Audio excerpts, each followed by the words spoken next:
Нашиот најимпозантен планински масив Шар планина е позната уште од античко време кога е сметана за венец на светот и централно било на Балканскиот полуостров. Латинското име е Скардус, а денешното име Шар планина или Мали и Шарит. Природните вредности на Шара се и меѓународно признаени. Шар планина е идентификувана како значајно подрачје за птици, значајно подрачје за растенија и пеперутки. Таа е дел од Европскиот зелен појас, кој представува појас со зачувани природни екосистеми, а се протега од Скандинавија се до југот на Европа, односно Балканскиот полуостров.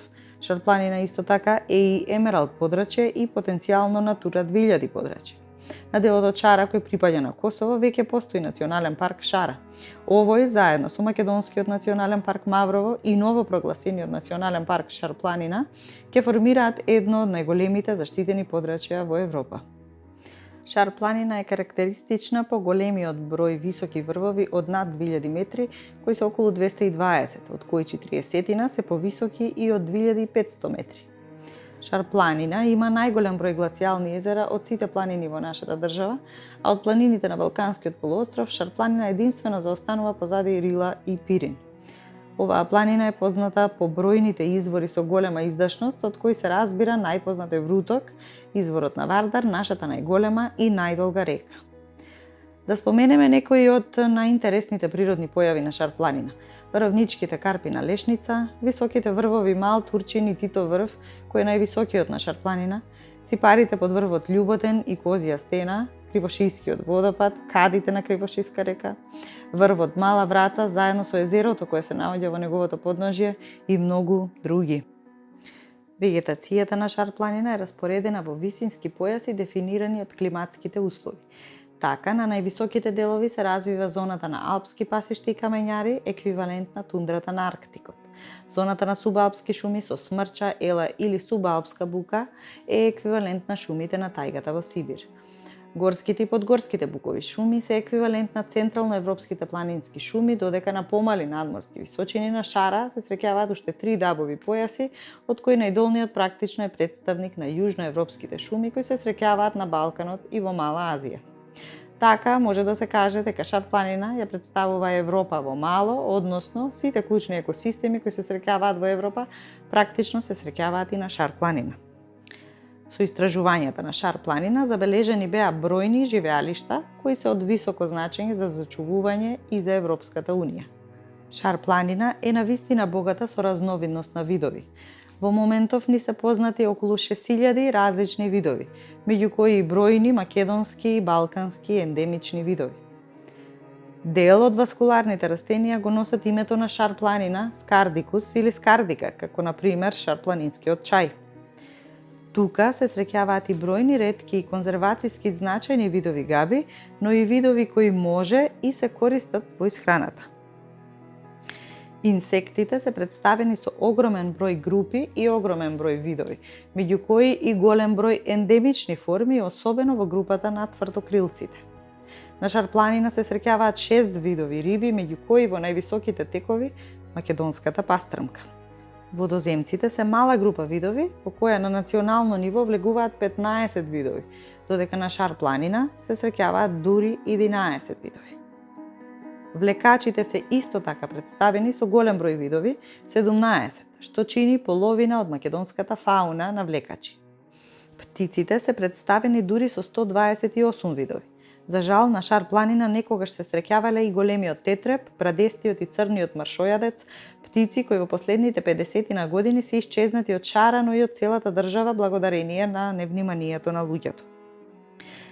Цицачите се представени со 51 вид, односно 58% во однос на македонската фауна на цицачи.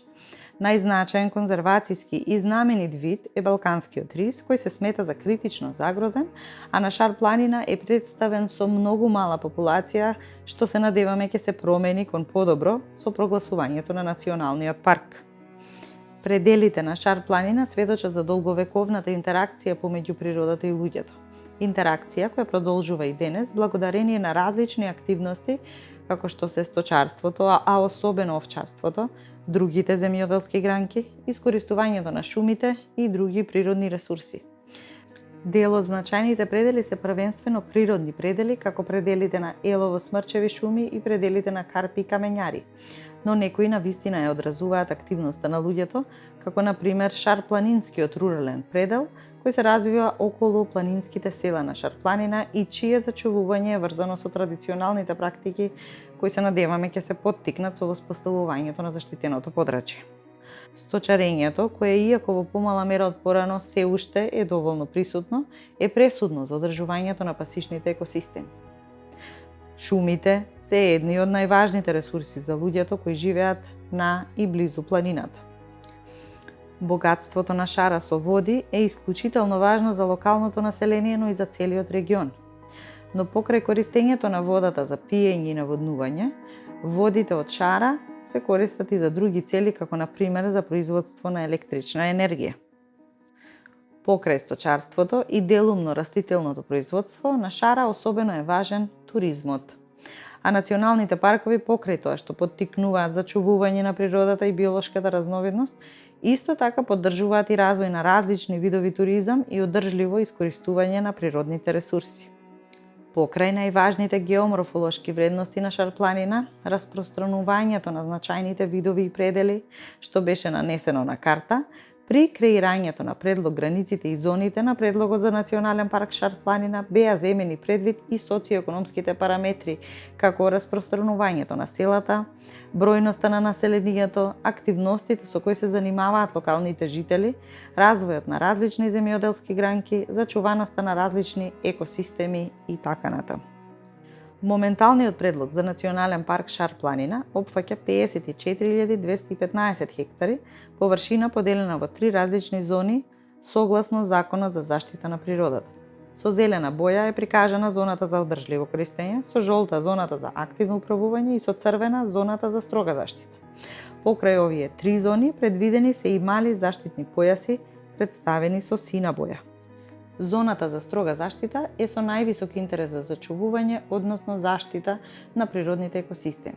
Се карактеризира со изворни, неизменети обележја или сосема мали промени на екосистемите како резултат на традиционалните управувачки практики. Тука се опфатени највисоките делови на Шарпланина, најзначајните екосистеми и живеалишта, како глацијалните езера и тресетишта, високопланинските пасишта кои се користат и одржуваат со напасување на овците, камењарите, најзначајните шумски екосистеми кај лешница, односно шумите со смрче и ела и така натаму. Зоната за активно управување е најголема во моменталниот предлог.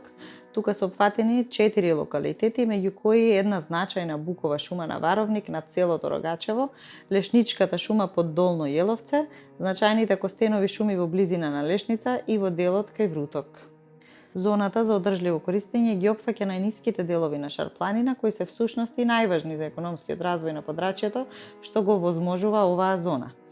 Тука има и голема разновидност на екосистеми, од високопланинските пасишти камењари, особено оние околу ски центарот Попова шапка, потоа дел од буковите шуми и најголем дел од дабовите шуми, кои се всушност и под најсилен антропоген притисок.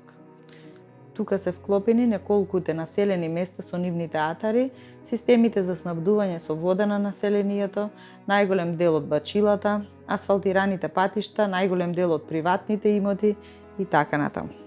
Заштитниот појас е површина чија улога е да ги заштити зоните за строга заштита, активно управување и одржливо користење.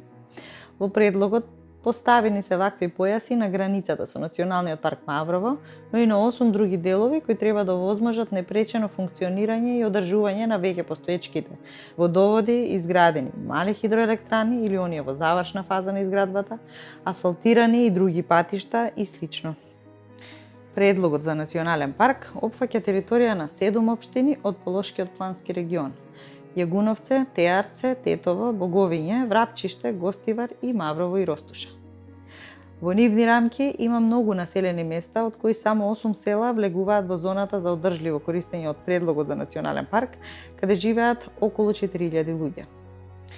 Генерално се забележува пораст на населението во регионот, иако постои тенденција луѓето од планинските села да се спуштаат во пониските делови. Така, поголемиот дел од населението е сконцентрирано на подножието на планината, каде се наоѓаат и најголемите села, кои се всушност урбани населби. Напуштањето на планинските села значи и напуштање на традиционалните практики како традиционалното сточарење, а ова пак неизбежно влијае и врз биолошката разновидност на планината.